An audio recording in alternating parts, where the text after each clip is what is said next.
Good evening, everyone. OH. There aren't many times I get to speak in my own home state, but I'm going to take advantage of it when I can. Good to see so many Buckeye fans this evening. Amen.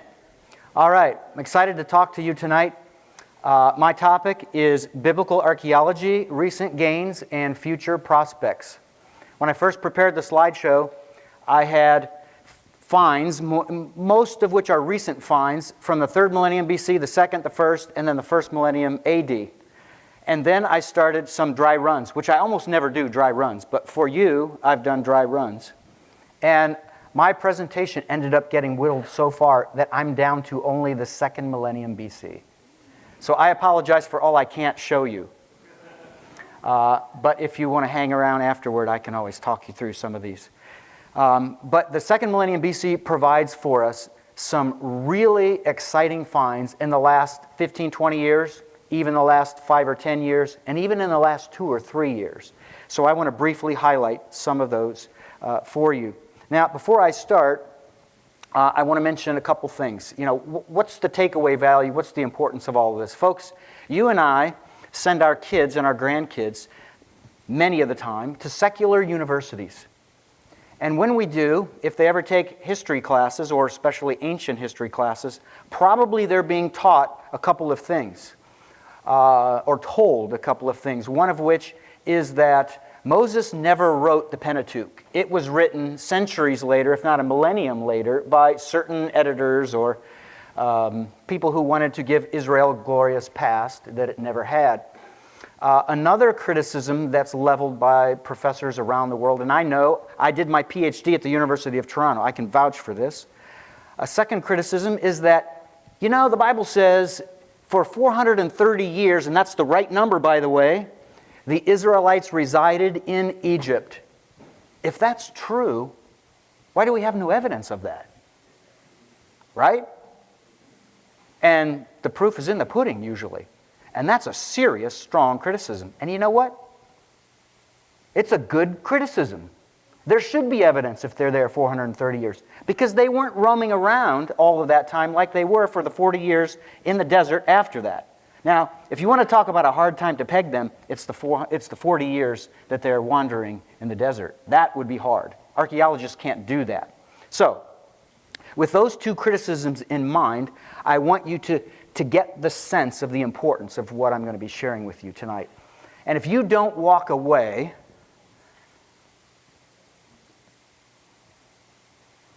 with a greater awe of God,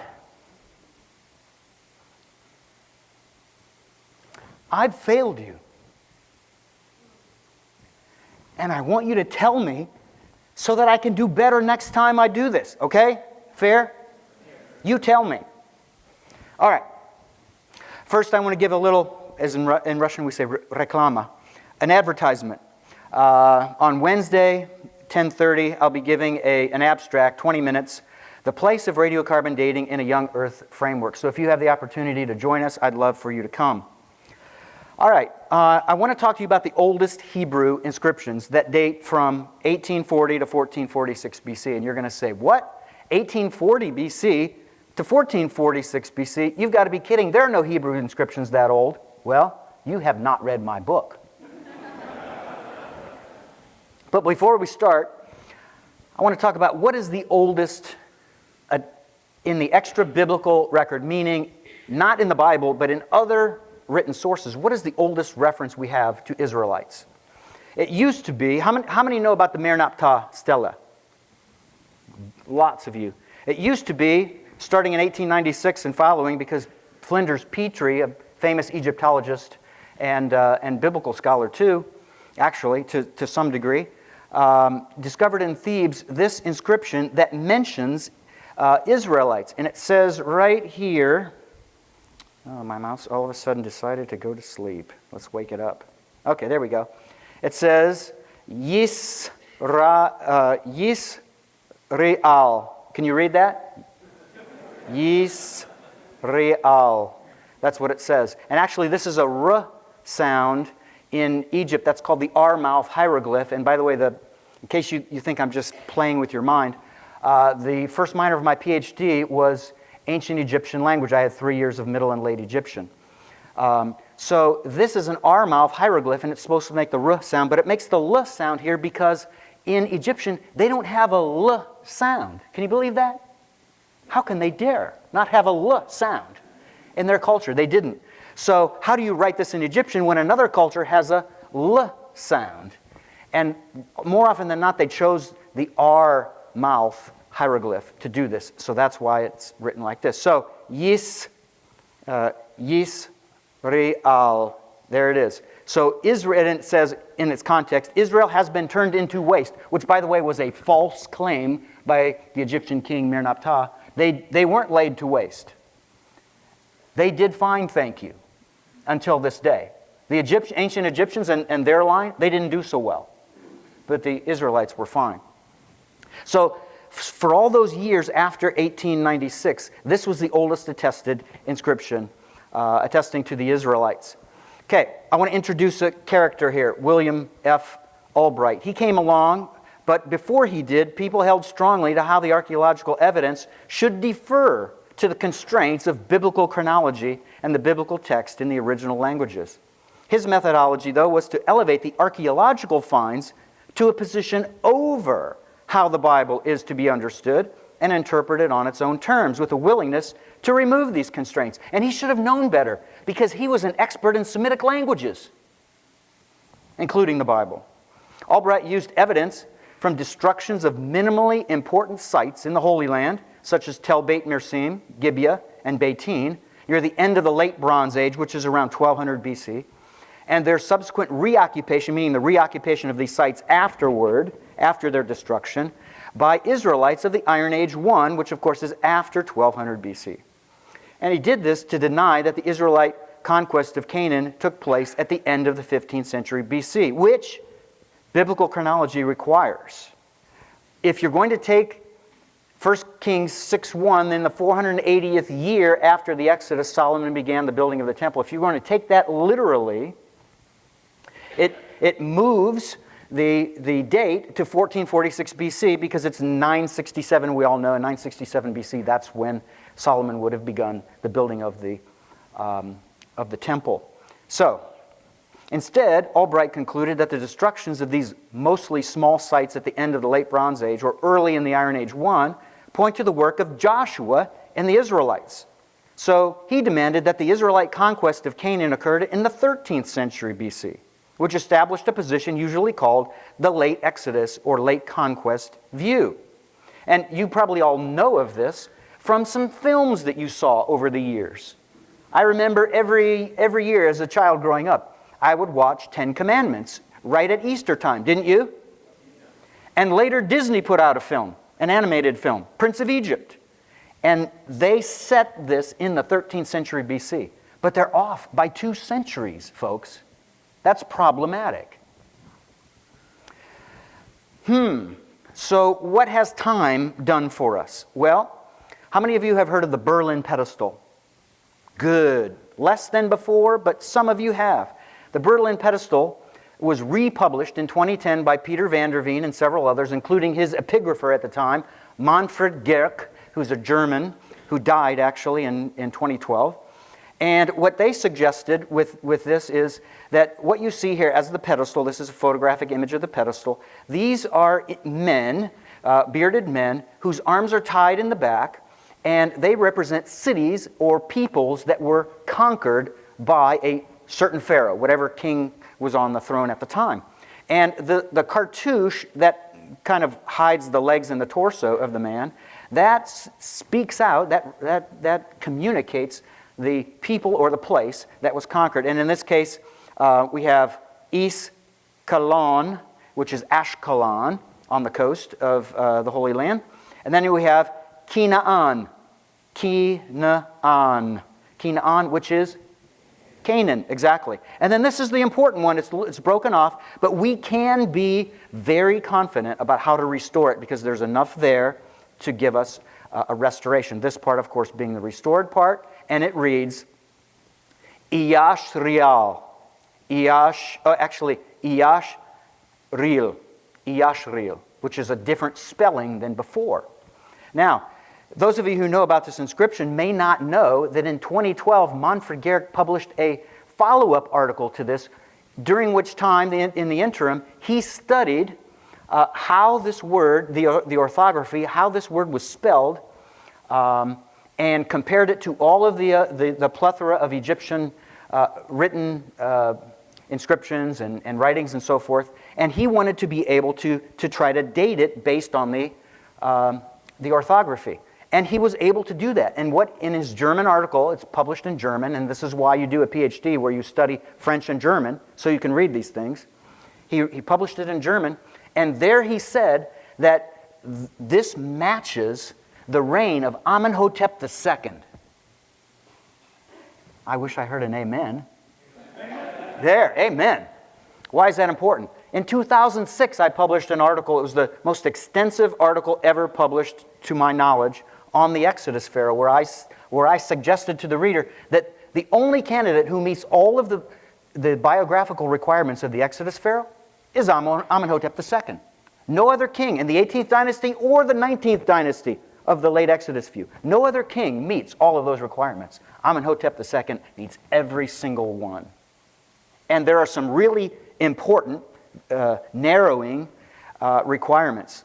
So as of 2010, 2012, this became the oldest attested inscription, extra-biblical inscription, connecting the Israelites or the Hebrews. Then, how many know about the caption in Sinai 1:15? Now we get even a smaller number. You definitely haven't read my first book. You need to do some reading tonight. So at a site called Sirabit el-Khadim, which is in Sinai, southwestern Sinai, where they did, the Egyptians sent, not annual, but in many years, they sent expeditions down there to extract turquoise. It was a lucrative industry to make money. And during some of the years, actually during the time after Jacob died, and Ephraim and Manasseh, Joseph's two eldest sons, had moved to Avaris, based on what the Bible tells us that Jacob did. He stole Joseph's two oldest sons and made them his own. They lived there at Avaris, and they at least one of them, Manasseh, participated in these expeditions. And you have to read all about this in my second book if you want to be proven that this is the case. So while he was there, he was the one who composed the annual description of what happened during that year of the expedition. And so it was composed on this 8 to 9 foot tall, it kind of looks like a tombstone, doesn't it? But it's a stela. And this is composed in Middle Egyptian. It's written from top to bottom, right to left, from row to row in each of these registers. Then at the bottom, he decided he's going to be an artist. And here's what he did. And this is my composite electronic drawing of it. This is an amazing inscription, this caption. It reads from right to left. You know that because the birds or the people or the gods are looking in the direction from which you read. So you read this from here because they're all looking this way. So it reads, Echen we. Echen we.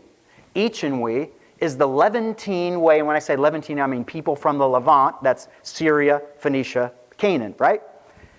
Levantine people call themselves in antiquity Echen we. That's what they called themselves. So this guy had to be one because the Egyptians called the Levantine people Retchenu. And it would say Retchenu here if the author was Egyptian. So it says 6 Levantines, and then here we come to an amazing word. Ivre. This is mind-blowing. Ivre.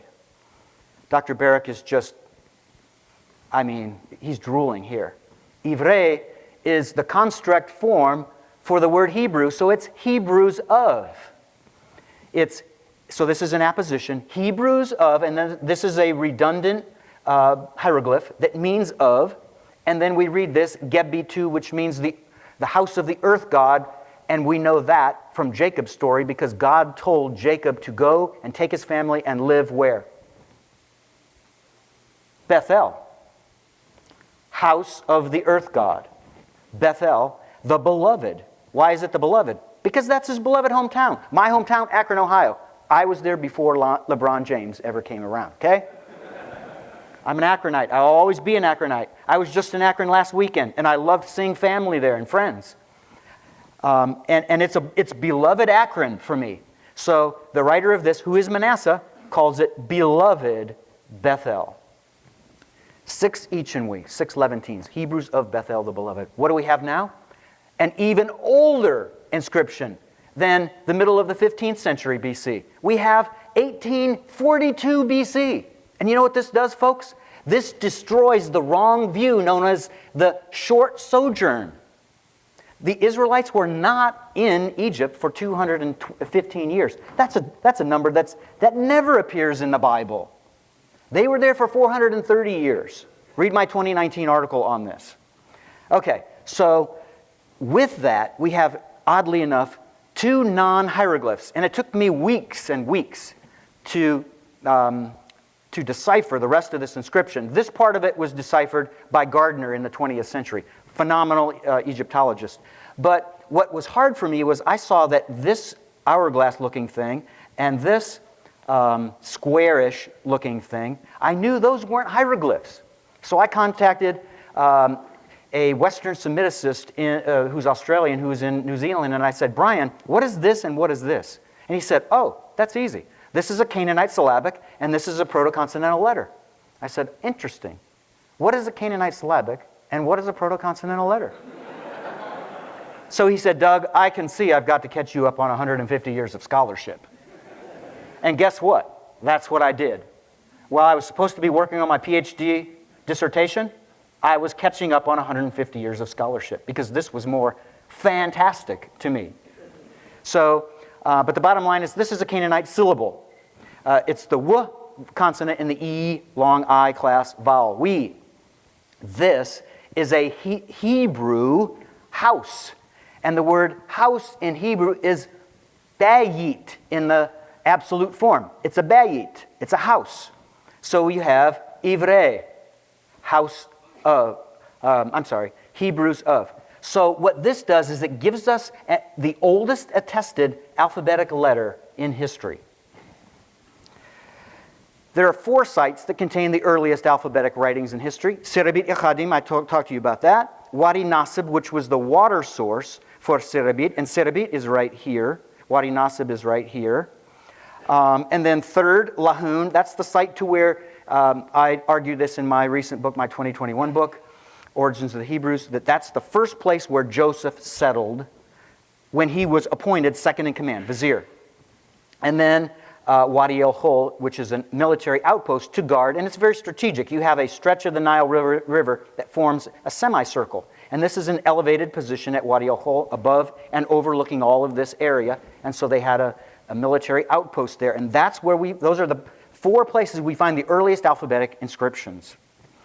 The oldest inscription is this one. It's a 4-letter inscription from 1840 BC known as Sinai 377. And you may note, that's only 2 years after the oldest attested letter. You see the connection there? Right away we see, bam, the breaking out of a full-blown Hebrew inscription. And we can date it because next to it is what's called a stelliform inscription, which is in Middle Egyptian, and it has a date right here in the first register. So it dates both inscriptions, and the date would be 1840. There's another inscription called the Lahun Bilingual Astrakhan, which is technically a form of a bilingual, really, because this first line that reads right to left, that's a date formula in Egyptian, so that's Middle Egyptian hieroglyphics, and then it switches to Hebrew proto-alphabetic or earliest alphabetic letters. And this is Hebrew, and then it ends in Egyptian with a nesuglyph, which means king. So I talk about all of this in my book. So these are some of the inscriptions that date to the Middle Kingdom that shows Israelites were in Egypt in the 19th century BC and in the 18th century BC. The short sojourn view suggests, or is required to say, that the Israelite sojourn when Jacob moved there had to begin in 1661 BC, if we're going to use the 215 years. So this is much earlier. Again, this destroys that wrong view. Sinai 357, this is one of the many New Kingdom inscriptions. There's a vertical inscription here and a horizontal inscription here. And actually, and it looks like an L, but it breaks what you would expect as far as how you would write it. It reads from right to left first, and then it reads from top to bottom second. So there are 15 inscriptions that I've translated in my first book, The World's Oldest Alphabet, attesting to Israelites in Egypt and Sinai in the Middle Kingdom of Egypt, which is just mind-blowing because we've never had evidence like this before. 3 of these inscriptions mention biblical figures. Doesn't that get exciting? Wow, biblical figures? Who? Who are they? Number 1, on this inscription known as Sinai 376, found at Wadi Nasib. Remember, that's the water source for Serebit al-Khadim. The mining expeditions, when they were there for weeks and weeks, they needed to drink, they needed water to bake bread. And by the way, baker is one of the words in that first inscription, the Sinai 377. But on this inscription, and this is my electronic drawing, it reads, the house of the vineyard of Asnath. The house of the vineyard of Asnath. Does anybody know who Asnath is? Wife of Joseph. Good. I expected a woman to get that. But I'm sure many of you knew it. That's Joseph's wife. Now, this inscription dates to 1772 BC. In my book, I go into an explanation of how we know that date. And this is already about 32 years after Joseph died, and he lived a long life. So probably Asnath is dead, and this is posthumous. And it makes sense because it's a house of the vineyard of Asnath. In other words, there was a vineyard at the family where the family lived. The Bible knows this as Ramses. It's Avaris, known to archaeology. So there would have been a vineyard there on the site, and that vineyard was named after Ephraim and Manasseh's mother, Asnath. And so there was a house there. I lived 10 years in Russia. A lot of Russians had what's called a dacha. It's a summer garden, and Canadians have that too, a lot of Canadians. Some Americans, but not many. And Russians often will spend their whole summer on their dacha growing vegetables. And they'll usually have a little shack, or if they have money, which is rare, a lot of it, then they build a little house by their garden. Why? To protect it from thieves, especially because people will come and steal their harvest. And also to be real close so that every day they can go and see their garden. So it's the house of the vineyard of Asnath, the mother of Ephraim and Manasseh. Then there's Sinai 375a. This is a picture that I took of it when I was looking at it personally at the Harvard Semitic Museum. Took a couple hundred photographs. This is a black and white. It doesn't look great, I know, from the darkness up at the top, but a lot of the important lines are visible in this, and this was my most important picture to be able to come up with this writing or this electronic drawing of it. So it says here, there's line 1 that's horizontal, and second horizontal line, and there's a vertical line, but for our purposes all we need is this horizontal part. And it reads, overseer of, and this is an abbreviation. It's kind of like if your occupation is, you're a doctor, you put D dot. Well, what does that mean? Doctor, dentist, something else. So probably this means minerals based on the fact that they were there to extract turquoise, and that's a mineral. So overseer of mineral, I assume it's a mineral. The geologist can correct me if I'm wrong. It is? Good. Whew. I didn't lose all the geologists. They didn't walk out on me. Overseer of minerals, and then here's the name. Ah-e. Ah-e. What is that? My brother. My is the pronominal suffix. And this is an amazing thing because this is Egyptian. This is not Hebrew. This is the 2 diagonal lines. That's the dual sign in Egyptian. Hebrew has dual. Egyptian has dual too. It can be either phonetic or have another purpose as a hieroglyph. Here it's phonetic. It's the long I vowel, the I class vowel. E, ah, e. My brother, samak, supports or is supportive. My brother is supportive. Folks, there's only one character in the entire Bible who's named Ahisamak. Have you ever heard of that name? Anybody heard of that name? How about his son, Oholiab? Anybody heard of Oholiab? One of the 2 men that God appointed to build the tabernacle in the desert, right? Who was his father? Ahisamak. Look it up in chapter 31 of Exodus. Wow. So here we are, an inscription that dates to the first half of the 15th century BC. So the Exodus is kind of our Maginot line, right? That's 1446 BC. So the generation before that, Ahisamak, is right here. And then the generation after that is Oholiab, who's out in the desert building or constructing the tabernacle, which involves all kinds of craftsmanship.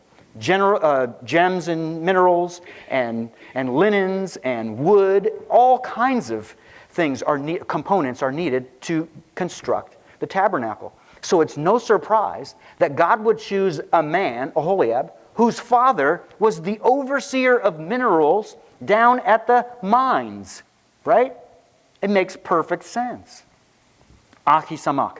And then we have this, Sinai 361. This inscription is even more amazing. And folks, I know the saying. If it sounds too good to be true, it won't be true. Okay? That's what they said in 1896 when Petrie discovered Israelites on a stela in Egypt. That means nothing. Okay? You can be a critic all you want, but let the evidence lead you to that, not pre-conclusion. So here's what it says. Our bound servitude had lingered. So this is the time right before the Exodus. Our bound servitude had lingered. What does that mean? It means we continued to be slaves. Then it says this. Msh. Now, for those of you who know Hebrew, vowel letters didn't come into play until 850 BC. This is long before 850 BC. They had no vowel letters. So there's no hey at the end. Msh is Moshe. And when I first realized that reads Moshe, you know what I did? I said, I'm going to try to prove that this could be anything else but Moshe, which means Moses, of course. So I tried every grammatical option I could think of. And you ask my wife, I love grammar like people love water. She calls me a grammar Nazi. Nothing else works here except a noun or a substantive. Nothing else. Nothing else. Moshe then provoked astonishment. So we're right before the Exodus, and this is telling us Moses, provoked astonishment. What astonishing things happened right before the Exodus? How about 10 of them? Yeah, 10 plagues. And most biblical scholars have been saying for years or decades, we're convinced that the 10 plagues didn't last a few days or a few weeks or even a few months, but they lasted about a year. They've been telling us that for years. Guess what? This inscription agrees with them. The word shanat, the construct form of shana, you know the word shana for year in Hebrew, is right there. It is a year of astonishment. There it is. It's a year of astonishment. Wow. So this inscription had to have been composed literally in the year before the Exodus. And guess what, folks? After this moment, there's never again another early consonantal or early alphabetic inscription in Egypt or in Sinai. Isn't that mind-blowing? Why not? Why not? The people who composed them are gone. But what do we see? We'll come to that in a little bit. Okay, I want to show you quickly evidence of the first Passover in Egypt. So we go to Avaris, which is right here. That's where it is in northeastern Nile. And this is that area here. So the Nile River, the Pelusiac branch of the Nile, flows and it kind of breaks off, as it does in the delta, into a number of tributaries or whatever they're called. And we want to look at this little box here because inside this box is an area called the palatial district, which means that's where the palace was. And in most cases, in most cities at most times, in most of the ancient Near East, there's always just one palace. But guess what they had here? 3 palaces. Who needs 3 palaces? Talk about overkill. Palace F right here. Palace G, the biggest one right here. Palace J right here. Oh, and for good measure, you know what they built? They built an artificial lake between these 2 palaces. Talk about extravagance. I guess you need a lot of builders for this, don't you? Probably slave labor to build all of these. So, in this area, guess what they found? They found 4 types of animal burials. And not only were they animal burials, but most of the burials were comprised of multiple animals in one grave, which is really weird. And the fact that this is in the palatial district. Why are animals like that buried where the king runs around and the high officials? It makes no sense. What kind of animals were they? Guess what? Exodus 11 and 12, at the time of the first Passover, mentions 4 animals. dogs, cattle, sheep, and goats. All 4. Guess what animals they found in these graves? Dogs, cattle, sheep, and goats. And the very little pottery that was found in these burials, guess whose reign it was connected to? It's the pottery indicative for the reigns of Thutmose III and Amenhotep II, his son. Who's Amenhotep II? The Exodus Pharaoh. Oh my goodness. So that's the time of the Exodus. Yes. There's one of the bulls that was buried. Cattle. There's one of the goats that was buried. And this ram was buried, and this drawing shows that it received a blow to the back of the head. It's a humane way to kill an animal. Guess what age the majority of the sheep and goats were in these graves? In their first year of age. And I thought, my English Bible says that at the time of the Passover that the sheep and goats were supposed to be year-olds. So they've got to be a year or more. So they got to be, 1 to 2-year-olds. So I went to the Hebrew term, and it says Ben Shana. Ben Shana means literally son of a year. Son of a year. It's used of when a king gets on the throne and there's only a short amount of time before the new year starts. He gets less than a year of reign. So we call that the accession year. That's a Ben Shana.